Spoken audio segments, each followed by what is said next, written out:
Tenenenenet, tenenenenet, tumpak ting ting dem, tumpak ting ting dem, tumpak ting ting duli pak dem dem.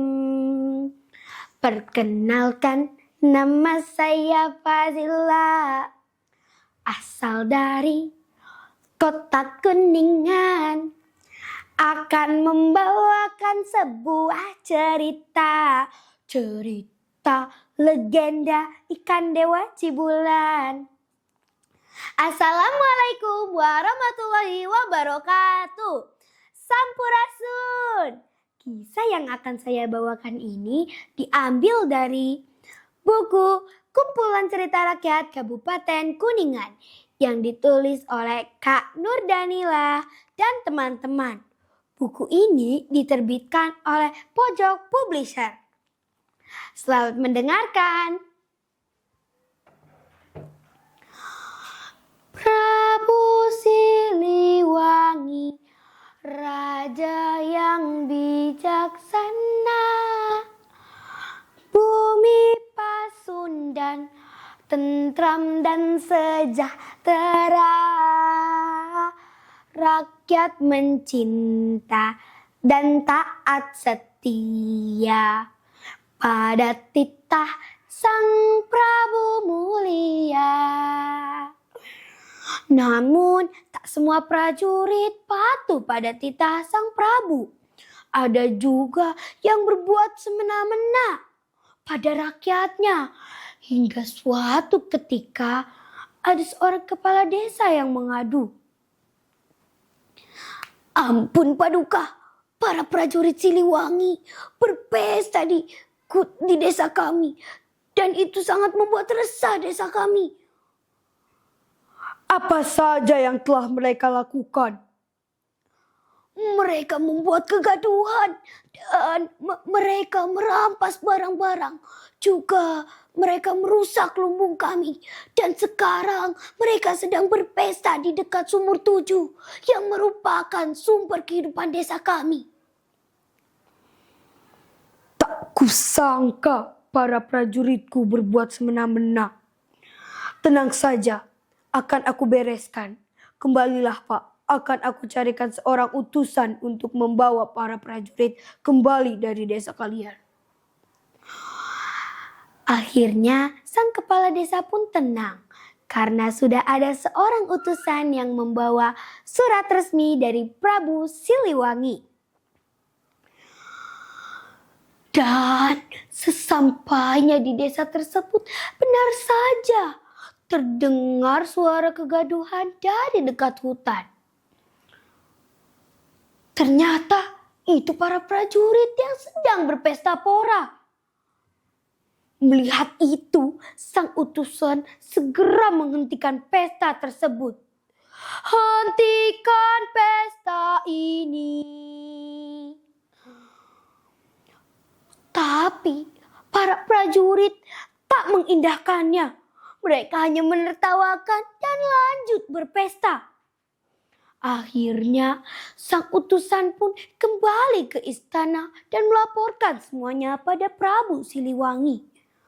Mendengarnya, Prabu Siliwangi semakin sedih dan kecewa. Keesokan harinya, Prabu Siliwangi berangkat ke tempat para prajurit berpesta. Hiya!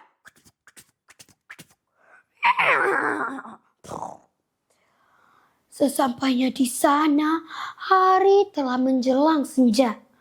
Ia melihat sisa-sisa makanan, minuman keras yang berserakan di mana-mana.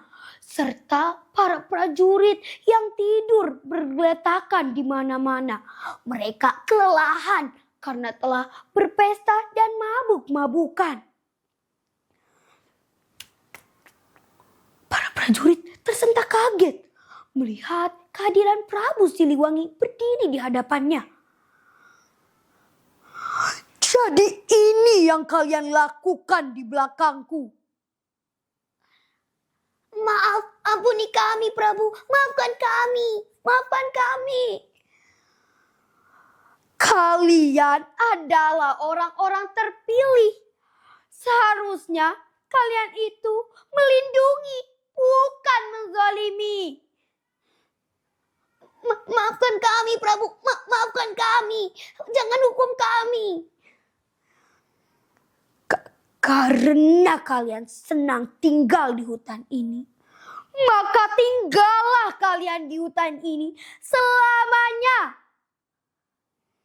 Akhirnya Prabu Siliwangi meninggalkan tempat tersebut. Melihat kepergian Prabu Siliwangi membuat para prajurit menyesali perbuatannya. Tak lama awan hitam datang memayungi mereka. Petir menyambar dengan sangat keras. Wow! Hingga membuat lubang yang sangat besar. Dibanjiri dengan air dari sumur 7. Diikuti deras hujan yang mengguyur para prajurit. Tiba-tiba terdengar suara jeritan kesakitan dari para prajurit. Mereka merasakan sakit yang luar biasa. Sakit. Ada apa dengan tubuhku? Panas sekali. Perlahan kulit mereka mengeluarkan sisik. Mulut mereka memoncong. Tangan, kaki mereka perlahan berubah menjadi sirip. Dan mereka berubah menjadi seekor ikan. Apa yang terjadi pada kulitku? Mengeluarkan sisik. Mulutku, tanganku.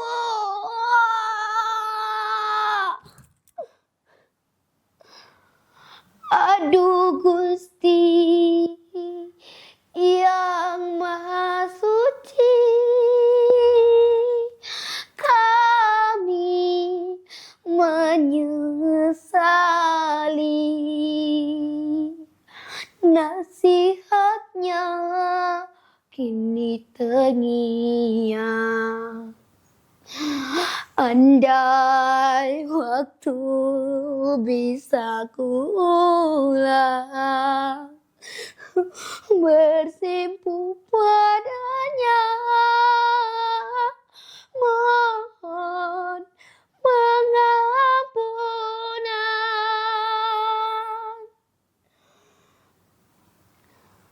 Suasana kembali tenang.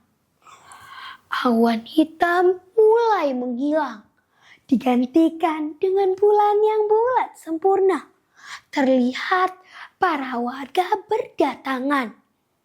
Mereka senang karena sudah tak ada lagi prajurit. Tetapi mereka heran mengapa ada kolam di tengah hutan. Kolam itu memancarkan cahaya yang sangat terang seperti bulan. Ternyata di dalam kolamnya terdapat ratusan ikan kacrabodas. Yang konon katanya ikan-ikan itu adalah jelmaan dari prajurit Siliwangi. Cibulan suci kolam pusaka, kacrabodas jadi legenda. Hormat rakyat pada sang raja, Prabu Siliwangi agung selamanya. Sampai sekarang kolam Cibulan menjadi saksi bahwa ketaatan dan kedisiplinan akan membawa kebaikan. Namun sebaliknya, ketidaktaatan dan ketidakpatuhan akan membawa penyesalan. Sekian cerita dari saya. Wassalamualaikum warahmatullahi wabarakatuh. Sampurasun.